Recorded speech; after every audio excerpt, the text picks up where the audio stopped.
సన్నాసి బాతాల పోశెట్టి హౌలేగా ఓ బేకార్గా నా మీద 72 కేసులు పెట్టించినవరా సన్నాసి నువ్వుండే.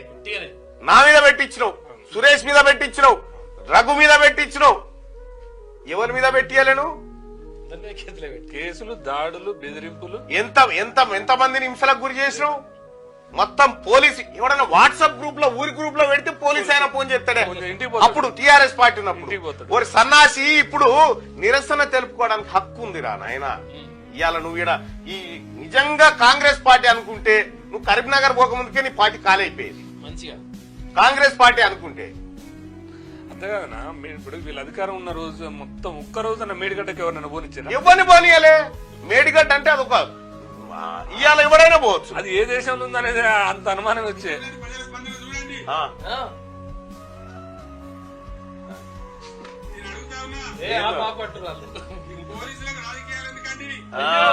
మరి నీ హయాంలో పీకనింగ్ చేయించినావు కదా. నీ పేస్ పాడబడి ఏంది కలలేదు, ఏం లేదు, కలలేదు వెళ్ళలేదు.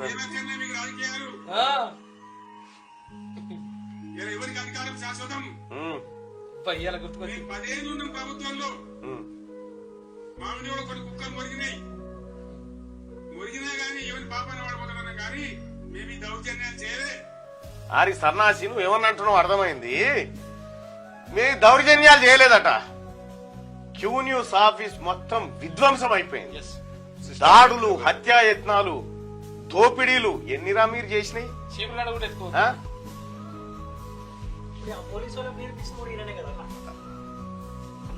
ఈయననే వీడే వీనంతా లంగలేడు. ఎందుకంటే ఇగో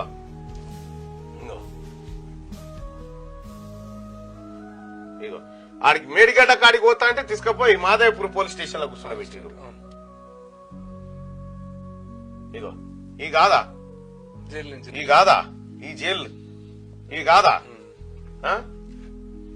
గోస పెట్టారు కదన్నా. జర్రంతా గోసనా.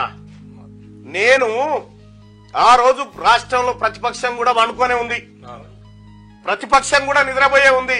ఇవాళ డాంబికాలు చెప్తా ఉంటారు చాలా మంది, కానీ నేను ఒక్కన్నై కొట్లాడినా, నేను ఒక్కన్నై ఆవాజ్ ఇచ్చిన కాబట్టి మీడియాను కూడా చేతిలో పెట్టుకుని మొత్తం కంప్లీట్ గా మీడియా కూడా కేసీఆర్ కబందాస్తాల్లో ఉండే. ఇగో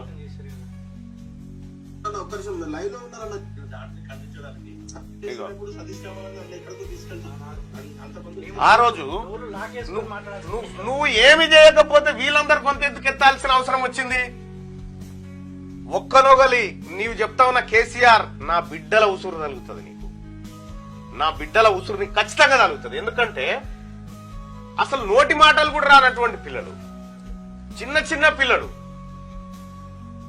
నా చిన్న కూతురు ఎప్పుడు తలబెట్టి పడుకో ప్రతిరోజు సురేష్ నువ్వే కదా ఉండేది. ఏడ్చి 100 రోజులు ఏడ్చిరు. కేసీఆర్ నువ్వు చేసిందే ఈ కథ.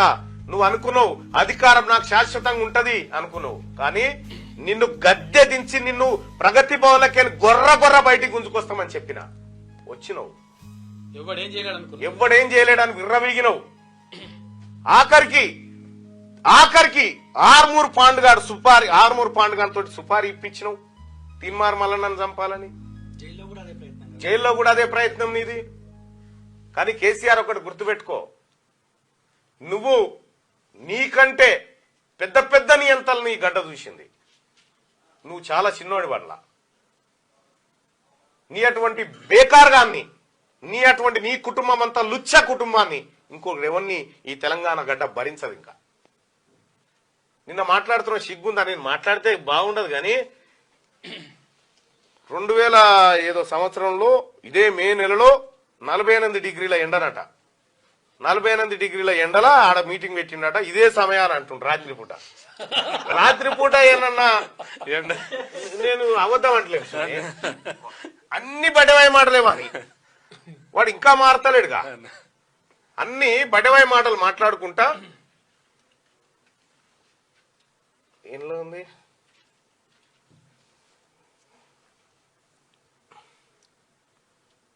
మా కార్యకర్తల జోలికి వస్తే ఖబర్దార్ అంటుండేనా.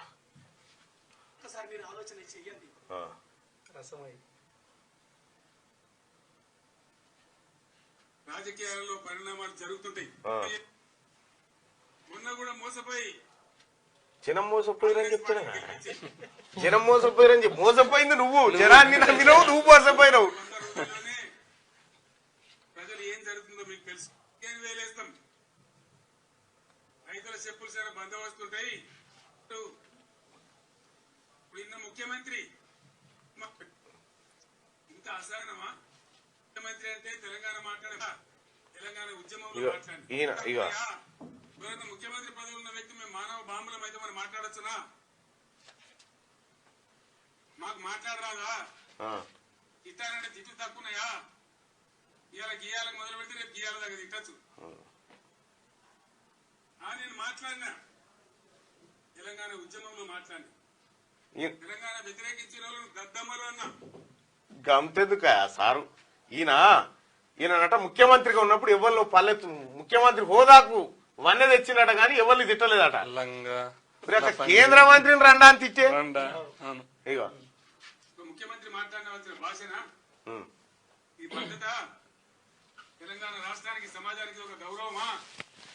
దయచేసి ప్రజలు ఆలోచించాలని చెప్పి నేను కోరుతా ఉన్నాను. ఇదా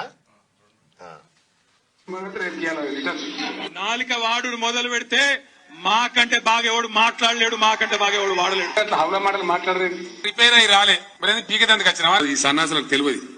అడవుడు ముప్పై బోకరగాలు ముప్పై అదొకటి అడ్డంపడు మాట్లాడుతుంది. ఈ సన్నాసి కాకపోతే ఆ సన్నాసి, ఆ సన్నాసి కాకపోతే ఈ సన్నాసి కిరికిరి పెడతారు నా కొడుకులు. అది గెలిచేయలేదు, పీకేలేదు. ప్రతిపక్ష రూపంలో ఉన్న దద్దమ్మల పరిపాలననే ఇప్పుడున్న పిసిసి ప్రెసిడెంట్ అయితే వట్టి దద్దమ్మ, పనికి మాలిన దద్దమ్మ. అరే ఏమవుతారా భయ బేకూఫ్గలరు మీరు? బుద్ధిలే మీ బతుకులు చెడా, ఇయో బతుకుల. భారతీయ జనతా పార్టీ డఫర్ నాయకులారా, భారతీయ జనతా పార్టీ బేకార్ నాయకులారా, బఫూన్ నాయకులారా నేను అడుగుతా ఉన్నా. అసలు ఈ చిల్లర బట్టెబాజుగాలని ఎవడన్నా పట్టించుకున్నాడు ఆంధ్రప్రదేశ్ లో? ఈ చిల్లర నాయాలకు ఆ పదవులు ఎక్కడి అని అడుగుతా ఉన్నా నేను. చిల్లర పాట, బేకార్ పాట, డఫర్ పాట, ఏం పాట అనాలి వాళ్ళని? కుక్కలు అయితే నిరంతరంగా మురిగే కుక్కల్ని దేవుడు ఇచ్చిందని చెప్పి కుక్కలు మురిగే మురుగుతామంటే మీలాంటి కుక్కలు చాలా మంది ఉంటారు, బయటికి వెళ్ళండి. ఇలా మొరుగుతున్న కుక్కలకు, ఇలా మొరుగుతున్న గాడిదలకు ఆ పదవులు ఎక్కడి? వీళ్ళు ఇద్దరు పిచ్చోళ్ళు అవుతారే పక్క. ఫామ్ హౌస్కి వస్తా ఒక రోజు వస్తా. ఆ ఫామ్ హౌస్కి వచ్చి ఈయన మాటల గురించి ఈయన మాట్లాడుతున్నాడా? ఈయన కాళేశ్వరం ప్రాజెక్ట్, దానిలో మేడిగడ్డ బ్యారేజ్ 100 కాంపోనెంట్లలో అదొక చిన్న కాంపోనెంట్. దాంట్లో కొంచెం ఇసుక జారి 2 పిల్లర్లు కుంగినాయి. అదేందో ప్రళయం బద్దలైనట్టు. మరి ప్రళయం బద్దలు కాకపోతే ఈయనంత సన్నాసి ఎవడు లేడు. 2019లో ఈ విషయం తెలిసినప్పుడు మరి ఎందుకు నువ్వు దాన్ని అది చేయలేదు? ఆ ప్రళయం పని చేయలే. మొత్తం కాళేశ్వరము 215 టీఎంసీలు, సారీ 215 టీఎంసీలు. మేడిగడ్డలో 100 కాంపోనెంట్లలో అదొక కాంపోనెంట్ అంటుంది కదా. ఓన్లీ మేడిగడ్డ నుంచే దాదాపుగా 195 టీఎంసీలు ఓన్లీ మేడిగడ్డ నుంచి ఎత్తాలి. ఇది చిన్న కాంపోనెంట్ అంట వాడు చెప్తాడు. మిగతా అంతా కలిపి 20, ఆ 25 మళ్ళీ ఎల్లంపల్లి నుంచి. 2 పిల్లలు దశకితేనే గింతనా అంటాడు. మరి 2 కాళ్ళు పోతే ఉంటావా? ఒక్క కాలుకే ఉంటలేవు. తొంటే కదా అని రాకపోతే అసెంబ్లీకి మరి ఇది ఒకటి. ఇక మీ అందరికి తెలిసి నేను ముఖ్యమంత్రి అయినాడు కరెంట్ ఎట్లా ఉండే? ఏడాది అర్థం లోపల దాన్ని బాగా చేసి రెప్పపాటు సెకండ్ పాటు కరెంటు పోకుండా రాష్ట్రంలో అన్ని వర్గాలకు కరెంట్ ఇచ్చినాం. 80,000 కోట్ల రూపాయల బిల్లులు కట్టాలి.